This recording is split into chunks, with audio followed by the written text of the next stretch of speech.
Have you been thinking about what animals think or how they experience life or something like this? I do. I love animals and I live with 2 cats and 20 horses actually and 4 goats.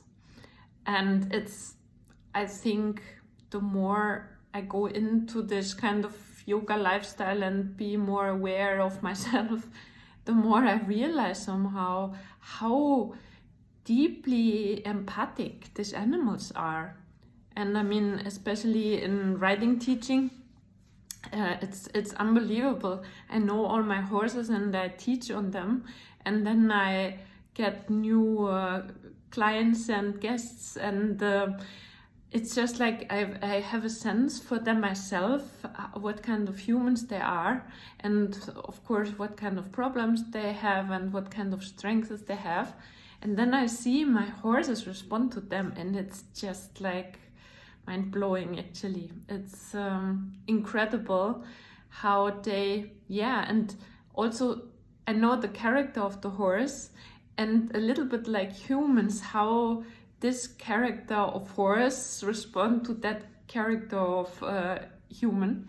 It's very interesting. And I was just watching a documentary about a French lady that says is communicating with animals, and I mean I believe in it, but I'm also very critical about it. I have there are many people that tell something and charge money, and your animal wants to be outside on the field and be free and get a foal or something like this, or get another baby. And of course, I mean that I think everybody with a little common sense know that. But of course, some people really can do this, communicating with the animals. And this lady, it was quite I can send you the link in the description below about this kind of communication, I would say. And she also describes, she communicates with horses and with birds. She communicated this with cows and with apes. And she describes how different approach this animal have to life. And about also their intelligence and stuff. And I think what are we human to think if the animal can think or can have empathy or something like this? Why not? Why do we? Because we think we are superior in the creation of the universe or something. Why do we think animals cannot do that? That I actually never get really.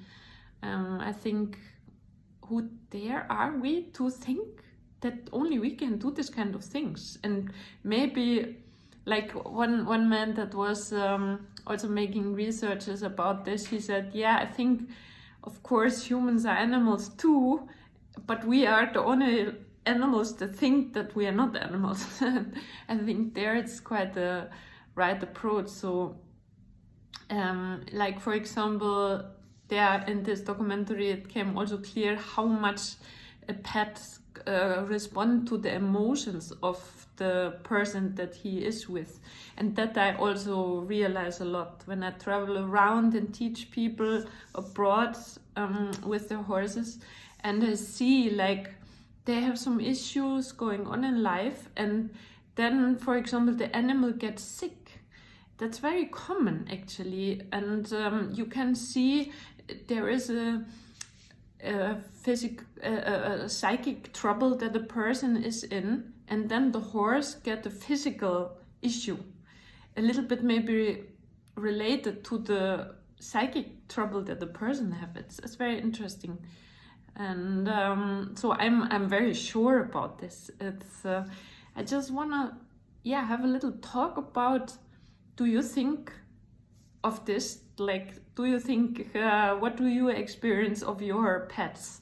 Do you think they understand your mood, and all these kind of things? And for example, in this documentary, they also talk about that your pets maybe sense you just before you come home, they already know when you are on the way, and they already know in what kind of mood you are. It's very interesting, and I think that's my experience, definitely, that they really know what is my mood and stuff. And I mean, some animals want to respond, they want to calm you down if you're stressed, or they want to compensate you, but other are offended by this, like, oh god, she is like so frustrated, I just go out, the cat don't appear that day, that I'm very frustrated or something like this. And I think definitely that's true. And they say also in this documentary that, for example, frustration is very difficult for these animals. And I can believe that, because if you think about frustration itself, it is, I think it's very common in humans. We have expectations, and we are like time traveling with our mind. We are in the past, we are a little bit in the present, then we are a lot in the future and stuff, and we make expectations, maybe not knowing what is actually best for us. And the animals probably don't do that too much. They are very much in the present.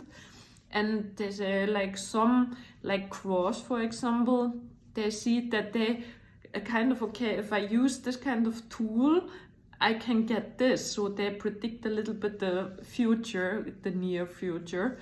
And I can really somehow, I believe that kind of, I think they can do that to some part, but also to some part they don't care about this as much as we do.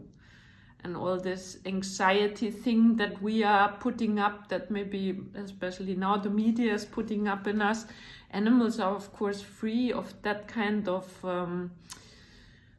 information flow, maybe we can say. So if we come with our extra huge frustration feelings home to our pets, or I think especially horses, I see them very sensitive for this kind of frustration thing. I think we overwarm them totally. They are really just, they don't feel good about this. And I think we should really take a little care about how we come home to our pets, and especially to our horse. I say always to my riding students, take care. What do you expect? Make a little check on what do you, how, and which condition are you when you approach the stable? Are you in a good mood? Are you taking the stress with you from the work or family, whatever? So leave it behind, leave it in the car, please. And I think we should do that with all animals. I think they are very much empathic and I think we should really take care that we don't confront them with all this shit that we create in our mind that is not good for us, and then we bother them as well. Yeah. And I often say also to my students, like, a horse makes a better human, because they really push us to our limits. Even though you in your life can go a little bit around your problems, with the horse, he will bring you straight to the point where is your problem, and you need to deal with that. That's for sure. So yeah, it's incredible actually how it works. And yeah, so why not clearing up our minds and clearing up a little bit our spirit before we approach? It's good for us and it's good for our animals, but maybe sometimes we care even a little bit more about them than about ourselves. But indirectly they are here to teach us kind of self-love. So yeah, let's clear our spirit.